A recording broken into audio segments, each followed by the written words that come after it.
So I found this week's article is very informative, at least for me, just because people with disabilities weren't really prevalent around me. I didn't have any disabled people in my classrooms or in my family or anything, and I remember my first encounter with a disabled person was when I was 12, and I don't think I handled it that well. Not only because I wasn't introduced to this topic or didn't know much about it, but also because I like to observe and read people, and that's probably one of the worst things you can do with a person with disabilities, because they already know that they're different, and you staring at them or asking questions isn't going to make them feel any better. So it is very important to bring up in the classroom or introduce it with a book, or if there is a disabled child in your classroom, then it should be handled in a way that not only the disabled person feels comfortable, but the other students as well. And going along with that, in one of the articles it says, quantity doesn't always produce quality. And what I took from that was, even if you put it out and write it in a book or two or 100 books, it's not necessarily going to make people aware of the situation or understand the other side of it.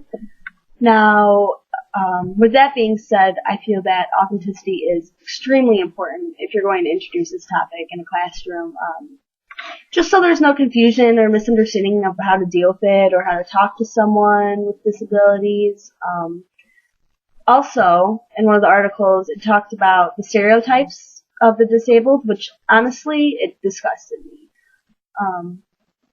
Although most stereotypes are negative, if you're trying to inform people of this topic through writing books, I don't think the stereotypes should be portrayed so negatively. Because then when you have someone who is disabled reading it, it's going to bring them down even more and feel more excluded than they did before, just because there's a direct implication of, okay, this is how you are and this is how people think of you. You know what I mean? So,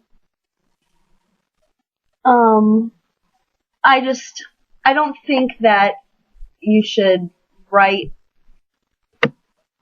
books in a way that it brings them down even more if you're trying to help them. And then there's one more thing that threw me off in the article is when they stated that they're their own worst enemy and that they are equal to us and they could succeed in life and overcome their disability if they tried harder. And I found that to be complete crap.